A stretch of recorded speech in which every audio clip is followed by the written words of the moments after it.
थक गई आज तो यार बहुत। काम करती हूँ, कपड़े चेंज कर लेती हूँ।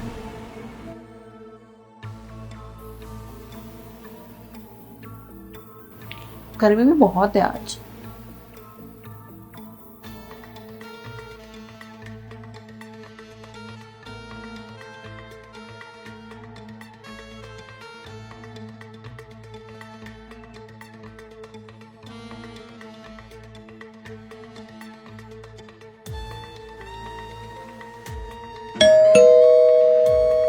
शिट यार, इस टाइम कौन आ गया? आई।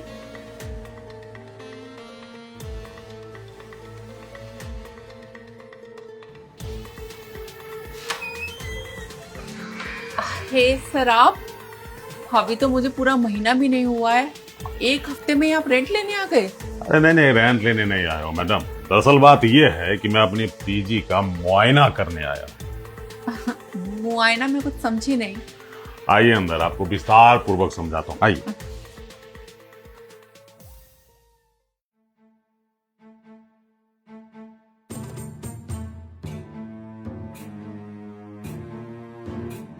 बैठिए। तो बताइए सर, क्या लेंगे आप? चाय, ठंडा कुछ? अरे नहीं नहीं, इतनी तकल्लुफ की जरूरत नहीं है। दरअसल आपको पता नहीं है कि इस शहर में ना मेरे 7 पीजी है और हर एक पीजी में सप्ताह में एक दिन जाता हूँ मुआयना करने के लिए, ये देखने के लिए कि जो लड़की दूर प्रदेश से आई है इस शहर में पढ़ाई लिखाई करने के लिए, उसको किसी तरह की दिक्कत परेशानी तो नहीं है। बस इसी कारण हफ्ता में एक बार मैं आता हूँ मुआयना करने के लिए। बहुत अच्छी सोच है, बहुत नेक दिल इंसान है आप, वरना आजकल कौन किसके बारे में सोचता है। लेकिन ये जान के बहुत खुशी हुई कि पीजी में रहने वाली हर लड़की को आप अपनी बहन और बेटी समझते हो। आपने बिल्कुल सही कहा। अब क्या करें भाई, मेरा दिल ही ऐसा है। अब जो भी लड़की आती है मैं उसे अपने परिवार का हिस्सा ही मानता हूँ, इस कारण उन पे निगरानी रखता हूँ कि कोई उसे दिक्कत नहीं दे। बस इसी कारण आया हूँ। आपका 10 मिनट से ज्यादा समय नहीं लूंगा, मैं जाता हूँ मुआयना करके आता हूँ। अच्छा चलिए, मैं भी चलती हूँ। अरे कर देना, छोटी बात है। आप हमारे पीजी में रहते हैं, आप मेरे लिए किसी देवी से कम नहीं है। मैं आपको परेशान करूंगा, वो भी पीजी में आके? आप आराम से यहाँ बैठिए, मैं अभी जा रहा हूँ, सब कुछ चेक चाक करके मैं चला जाऊंगा, आपको परेशान नहीं करूंगा।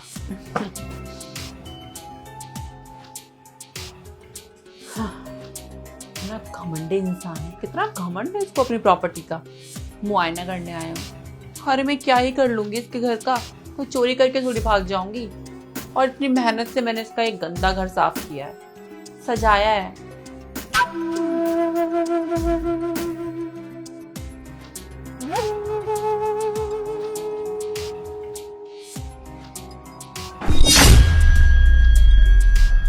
क्या बात है, लगता है मेरा प्लान सक्सेस हो गया। सप्ताह दिन के अंदर मैडम जी ने जितनी बार भी कपड़े बदले होंगे उसका सारा तरंगी वीडियो तो बन ही गया है इसमें। एक काम करता हूँ, घर जाके आराम से सारे वीडियो को डाउनलोड करके मिर्च मसाला लगा के उसके बाद मैडम जी को भेजूंगा, ब्लैकमेल करूंगा, अपने गियर में लूंगा और मजे करूंगा। हाँ, अब चलता हूँ।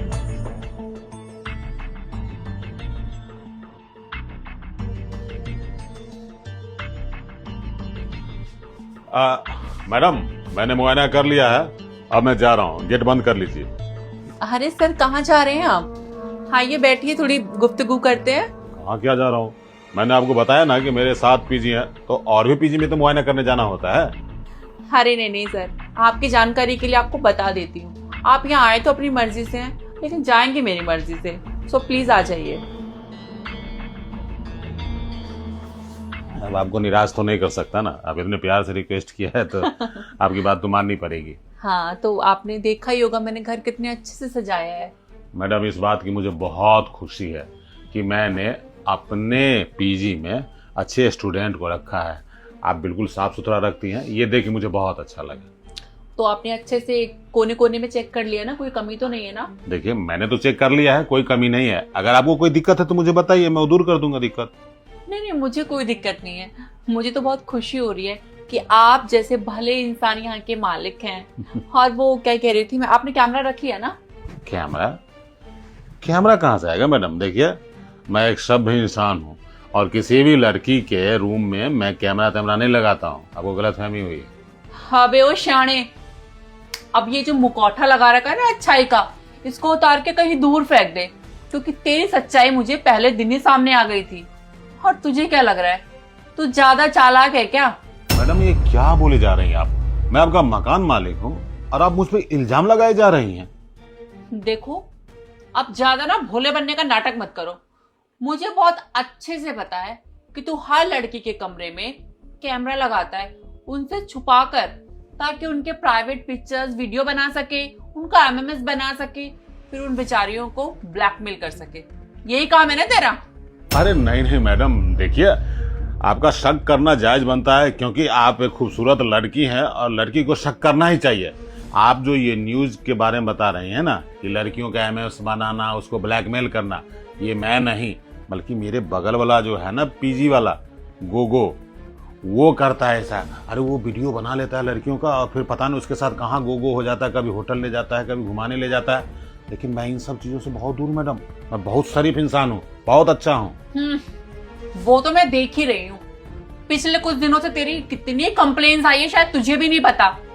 अरे बेवकूफ इंसान, बेशरम, तुम्हारे जैसे मर्दों के चक्कर में ना पूरा मर्द जात आज बदनाम है। हर लड़की को गलत समझती है तुम जैसे लोगों की वजह से। तुम लोग बिल्कुल भी नहीं सोचते हो ना कि एक लड़की अपना देश छोड़कर, अपने मम्मी पापा परिवार को छोड़कर तुम्हारे पास आती है अपने सपने पूरा करने के लिए, पढ़ने लिखने, और तुम क्या करते हो, उनकी मजबूरी का फायदा उठाते हो। अरे रेंट देती है वो तुम्हें, कोई एहसान नहीं करते हो तुम? मैं मानता हूँ मैडम कि वो रेंट देती है, मैं एहसान नहीं करता हूँ, लेकिन मैं इस लफड़े में नहीं पड़ता कि लड़कियों को ब्लैकमेल करूँ। आप मेरे चरित्र पे लांछन लगा रही हैं। अगर सोसाइटी में किसी को पता चल जाएगा कि आप मुझ पर इतना बड़ा इल्जाम लगा रहे हैं तो मैं समाज में कहीं मुंह दिखाने के लायक नहीं रहूंगा। इतना जोर से मत बोलिए। अच्छा, अपनी पे बात आई तो समाज में मुंह दिखाने लायक नहीं रहोगे, और उन लड़कियों का क्या, वो समाज का हिस्सा नहीं है? देखिए मैडम, बहुत बोल लिया आपने और बहुत सुन लिया मैंने। निराधार आरोप पे आरोप लगाए जा रही हैं। आप जैसे मुझे बदतमीजी कर रही है ना, मैं अभी पुलिस कंप्लेन करूंगा और वो आपको धक्के मार के यहाँ से निकाल देगा और हो सकता है कि जेल भी हो जाए आपको। सबसे पहले तो मुझसे उंगली नीचे करके बात करो। तुम्हें क्या लगता है हाँ कि मैं कोई मामूली सी लड़की हूँ जो तुम्हारे पीजी में रहने आई है? मैं इस एरिया की नई पुलिस इंस्पेक्टर हूँ जो सिर्फ तेरे लिए आई हूँ। Police inspector? मैडम ठीक है, आप पुलिस इंस्पेक्टर हैं, लेकिन आपको मेरे पीजी में इस तरह स्टूडेंट बन के रहने की क्या जरूरत थी? आप पहले ही बता देते कि आप पुलिस इंस्पेक्टर हैं। हाँ तो बता रही हूँ ना, सुनना पूरी तेरी करतूतें। रेनू को तो जानता ही होगा ना, जिसने लास्ट मंथ सुसाइड किया है तेरी इन हरकतों की वजह से। देखिए मैडम, रेनू का केस अलग है। रेनू अपने पति को धोखा दे के अपने बॉयफ्रेंड के साथ भाग गई थी। पति ने रंगे हाथों पकड़ लिया उसको और इस कारण बेचारी कहीं मुंह दिखाने के लायक नहीं रहे और सुसाइड कर गए। और इसका इल्जाम आप मुझसे जोड़ रही हैं? हाँ? ये शोभा नहीं देता मैडम। और सैकड़ों लड़कियों का नाम मैं अभी गिनवा सकती हूँ। तुझे पता है कई लड़कियां तो ऐसी है जिन्होंने घर से बाहर निकलना बंद कर दिया है, अपने सपनों पे गोली मारी है उन्होंने तुझ जैसे की वजह से। मैडम, अब आपको इतना सब कुछ पता चल ही गया तो देखिए, मैं आपसे हाथ जोड़ के माफी मांगता हूँ। इस बात को यहीं रफा दफा कीजिए और अगर चाहें तो कुछ पैसा वैसा लीजिए और खत्म कीजिए कहानी इसको। तुझे क्या लगता है मैं बिकाऊ हूँ यहाँ पे सौदा करने के लिए रह रही हूँ इतने टाइम से? नहीं मैडम, आप बहुत ही गुणवान और स्ट्रिक्ट इंस्पेक्टर हैं, तभी तो पैसे पे नहीं डोले। देखिए, अगर पैसा कम है तो आपको 5 लाख रुपया दे रहा हूँ और नीचे मेरी कार लगी है ना अल्टो, वो भी ले जाइए और खुशी पूर्वक रहिए और मुझे इस लफड़े से बचाइए। ओह शट अप! कितना बदतमीज इंसान हो तुम। तुम्हारी जगह है जेल में। चलो अब यहाँ से। मैडम जी सुनिए ना,